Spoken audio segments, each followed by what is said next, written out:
ये हनुमान जी महाराज है ना, इन्होंने गदा हाथ में लेकर के, बढ़िया विकराल रूप बना करके, पर्वत आदि हाथ में लेकर के हम सब लोगों को एक बहकावे में रखा है।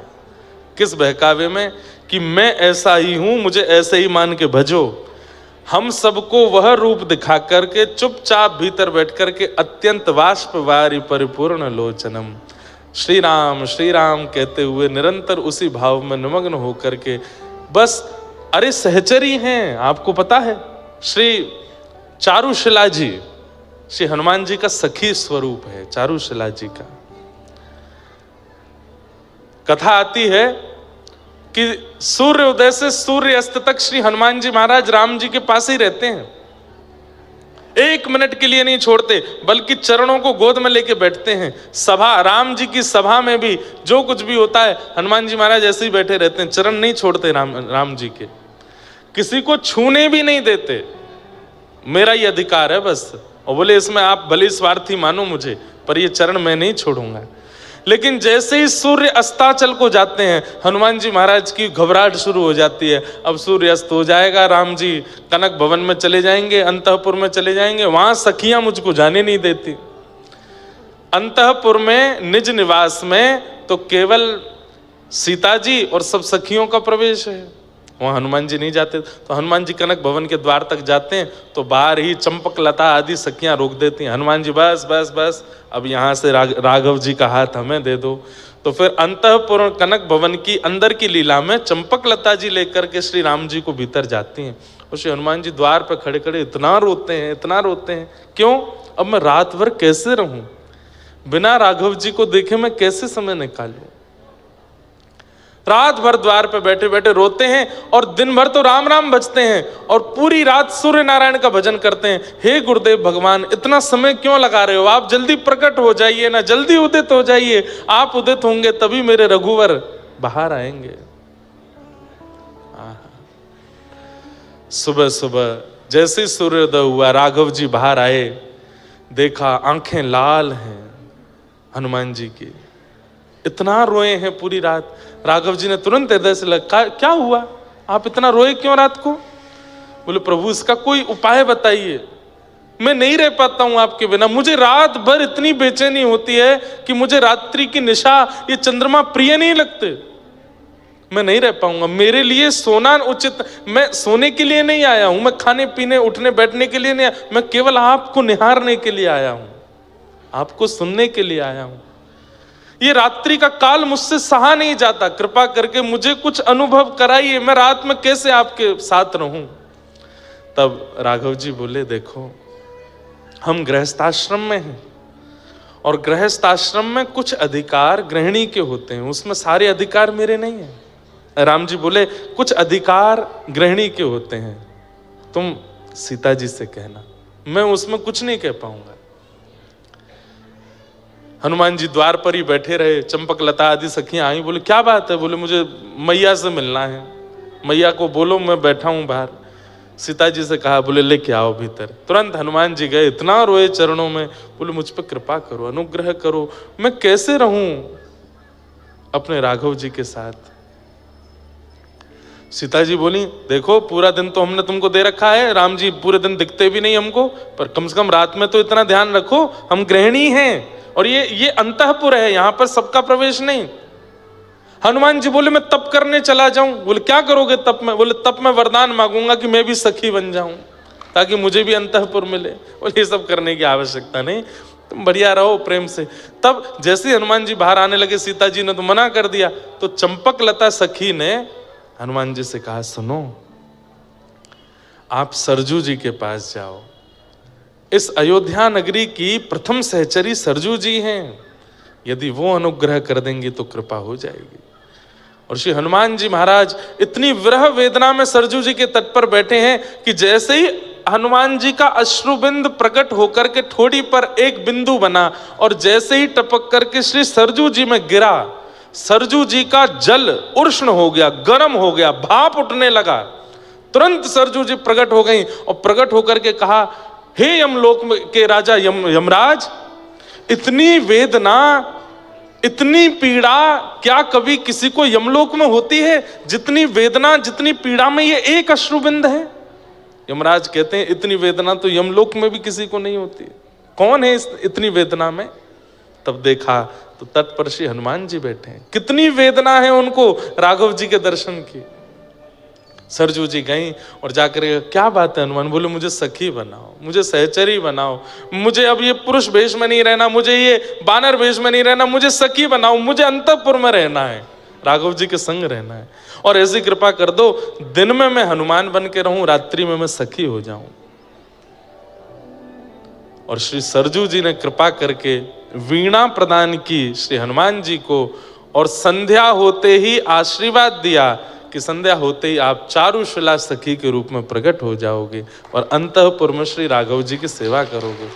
तो दिन भर तो श्री हनुमान जी महाराज गदा लेकर के या उठा के मार, वाय उठा के फेंक दे, पूरे दिन ऐसे उग्र रूप में रहते हैं। लेकिन संध्या होते ही सूर्य अस्ताचल को जैसे जाते हैं, चारुशिला सखी बन जाते हैं और वीणा लेकर के पूरी रात श्री राघव जी को देखते रहते हैं और वीणा का वादन करते हैं।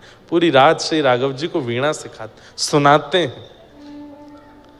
हमारे महंत जी कह रहे, बोले महाराज जी कभी कभी रात्रि में मैंने पूछा, मैंने कहा इतने अद्भुत हनुमान जी हैं, ऐसा हो नहीं सकता कि यहाँ कोई अनुभव ना होता हो। और मैं जो सुनना चाह रहा था वो मैंने सुन लिया।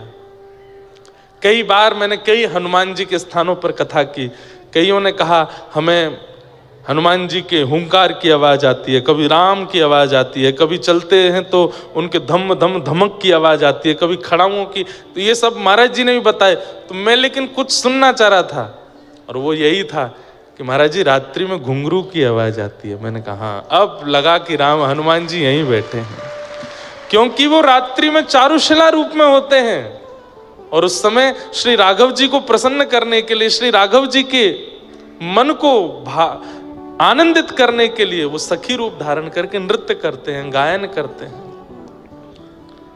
ऐसे श्री हनुमान जी। राघव जी की बड़ी बड़ी अंतःपुर की लीलाएं हैं जिनको व्यास मंच से कई लोग नहीं सुनाते और नहीं सुनाना भी नहीं चाहिए, सारे भाव नहीं बताने चाहिए कथा में। पर हमारे रामानुज गुरु जी, पूज्य पिताजी महाराज के गुरु जी एक लीला सुनाते थे, वो और सुनाऊं। अंतःपुर में कैसी लीला होती है कि रोज राघव जी जब भीतर कनक भवन में आते हैं तो दरवाजा बंद करते ही सब सखियां कहती हैं मर्यादा बाहर छोड़ के आए हो ना, मर्यादा पुरुषोत्तम, मर्यादा पुरुषोत्तम, पूरे दिन मर्यादा पुरुषोत्तम बने घूमते हो, ये अंतःपुर में मर्यादा नहीं। तो राघव जी बोलते हैं हाँ अब जैसे चाहो बैठा लो। तो सब सखियां लेकर के राम जी को घुमाती हैं, कभी झूला पे बैठाती हैं, कभी कुछ करती हैं। अभी तो ये होली का, इतनी सुंदर होली है राघव जी की, कल अगर अनुभव लगा तो कल सुनाऊंगा। तो सीता जी बोली आज क्या विनोद करें? केवल वृंदावन चंद्र ही विनोद नहीं करते हैं, प्रिया प्रियतम आनंद नहीं करते, यहाँ राघव जी और सिया जी का भी सुख होता है। वो आज क्या विनोद करें? तो सब सखियां बोली क्या करें? नृत्य करें? बोले नृत्य तो रोज ही करते हैं। गायन करें? बोले वो भी रोज ही होता है। कुछ नया बनाए? बोले वो भी रोज। कुछ अलग करो आज। तो राघव जी बोले क्या अलग करो? कुछ अलग नहीं करना, वही कर लो जो रोज करते हो, कुछ गा लो, बजा लो, नाच लो। थोड़े से राघव जी, ये हमारे ठाकुर जी से कही होती है बात राधा रानी ने।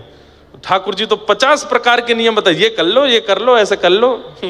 लेकिन राघव जी कहीं ना कहीं थोड़े से अंतरंग भाव में रहते हैं।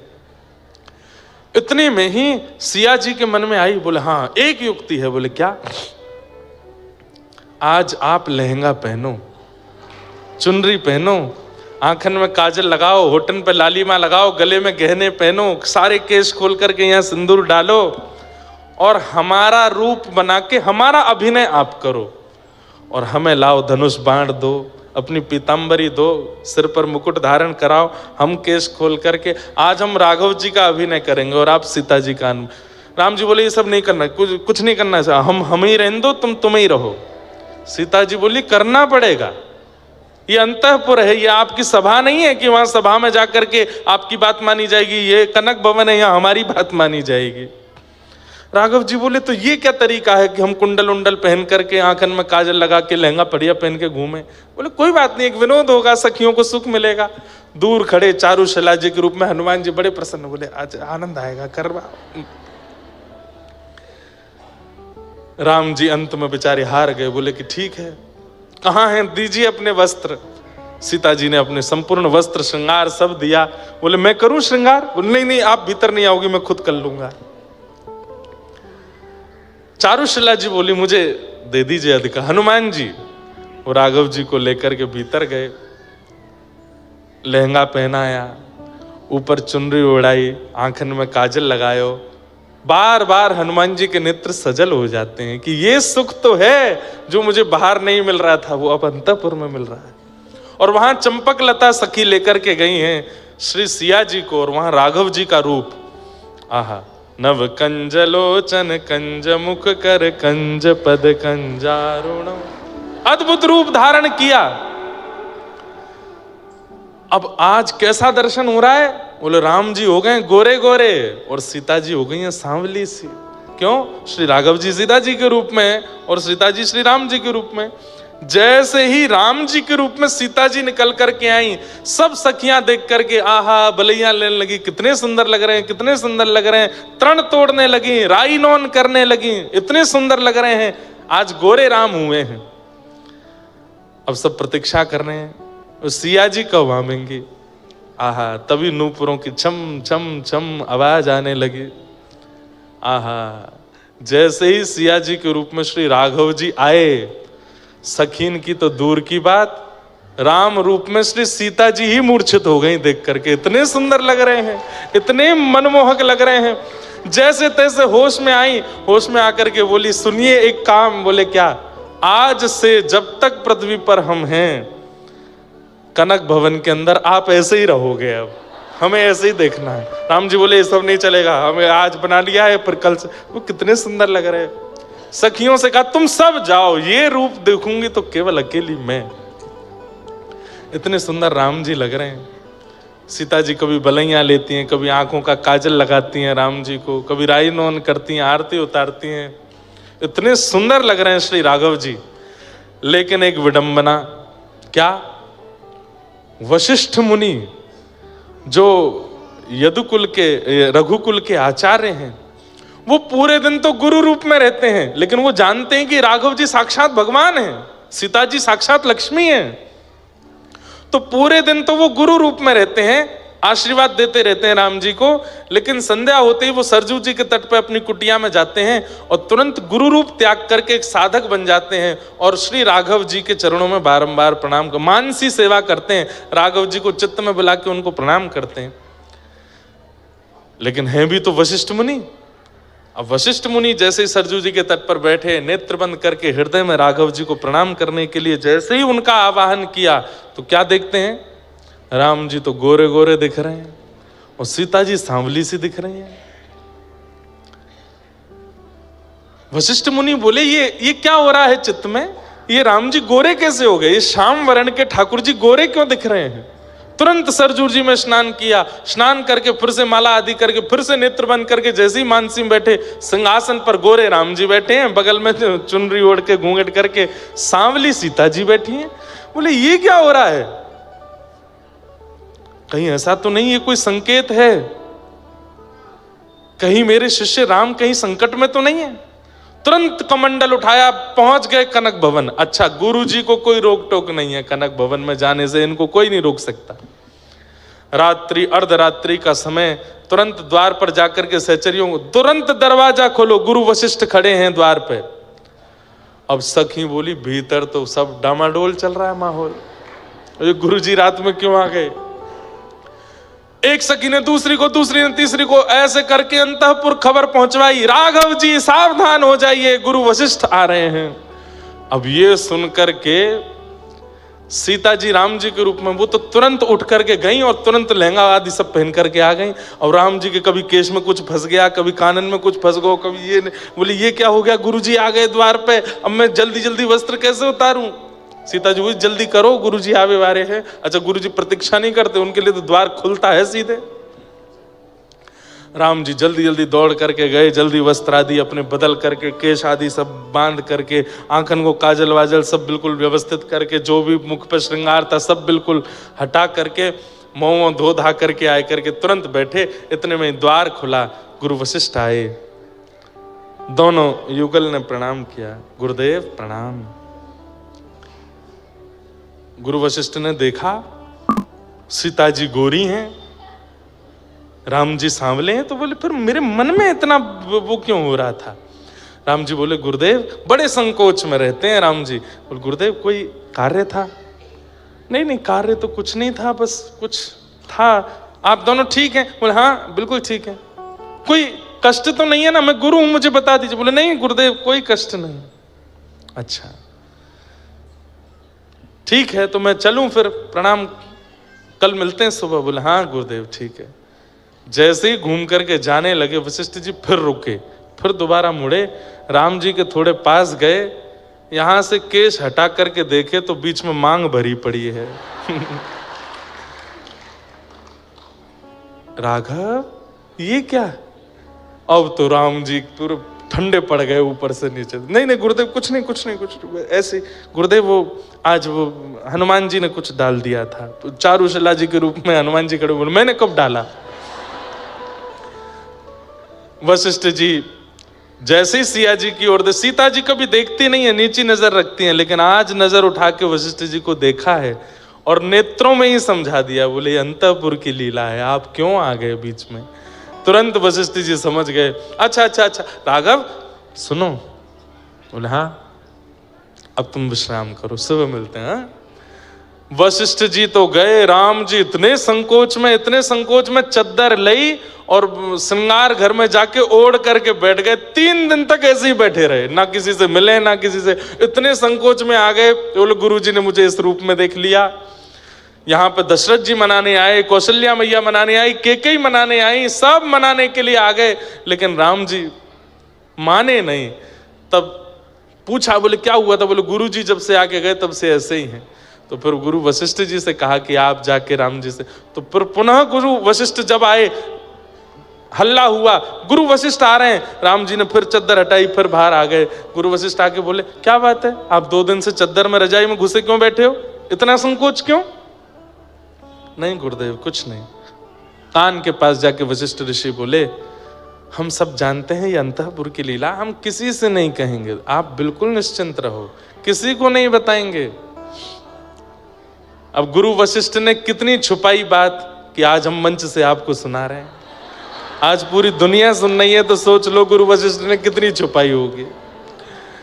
लेकिन श्री हनुमान जी महाराज, ये बंधुओं, ये बड़ी अंतरंग लीलाएं हैं ठाकुर जी की। हमारे पूज्य पिताजी के गुरुदेव श्री रामानुज गुरु जी इस कथा को सुनाते थे। अनंत बलवंत श्री हनुमान जी महाराज की। तो उनका जो बल दिख रहा है ना, वो तो केवल हम लोगों को बहकाने के लिए कि तुम भैया यहीं तक ही सीमित रहना, मुझसे बल आदि ही मांगना। वास्तव में श्री हनुमान जी से तो प्रेम लक्षणा भक्ति मांगो, क्योंकि अंतःकरण में तो वही रस है, वही प्रेम है, वही भाव है श्री हनुमान जी के। अब मेरे को कथाएं तो इतनी याद आ जाती हैं। कृष्ण लीला में जो वंशी है ना, कल्याण अंक में मैंने पढ़ा था, वो श्री हनुमान जी महाराज है। हनुमान जी ही हैं। राम जी ने भरत जी से पूछा कि हनुमान ने हमारी इतनी सहायता करी कि हमें ऋण जैसा लगता है अपने ऊपर, उसके ऋण से हम कैसे हो ऋण हो? तब भरत जी महाराज बोले, अब ये इसका उत्तर मुझ पे तो नहीं है। तब बोले तुम जब संशय में आते हो तो क्या करते हो? बोले मेरे पास तो आपकी पादुका है, मैं आपकी पादुकाओं से संशय का समाधान पूछता हूं। तो राम जी ने अपनी ही पादुकाओं से पूछा, आपने 14 वर्ष तक अयोध्या का पालन किया है, आप हमसे पूर्ववर्ती राजा हैं दोनों, हमारी शंका का समाधान करो, श्री हनुमान जी महाराज के ऋण से ऋण कैसे हुआ जाए। तब प्रभु श्री राम जी की पादुकाओं ने आज्ञा करके कहा कि महाराज एक ही तरीका है। बोले क्या? हनुमान जी दंडक वन में संतों को आश्वासन दे करके आए हैं कि उन संतों को आप द्वापर युग में कृष्ण रूप में मिलेंगे और वे सब संत गोपी बन करके आएंगे। दंडक वन में जिन जिन संतों से राम जी नहीं मिल पाए थे, सबकी सुध लेने हनुमान जी गए। तब सब ने रोते हुए कहा हमको राम जी क्यों नहीं मिले? तब हनुमान जी ने सबको आश्वासन दिया, आप सब लोग चिंता मत करो, द्वापर में ये कृष्ण बन के आएंगे और आप सब ही ब्रज की गोपी बन के आओगे, ठाकुर जी आपको मिलेंगे। तब एक संत ने कह दिया, क्या आप आओगे द्वापर में? क्योंकि हम गोपी बन के आ गए, ये कृष्ण बन के आ गए, और कहीं बिचौलिया के रूप में आपने आके हम दोनों को नहीं मिलवाया तो आप आओगे? तो हनुमान जी बोले ये तो ठाकुर जी जाने, मेरा कोई क्रम है कि नहीं द्वापर में।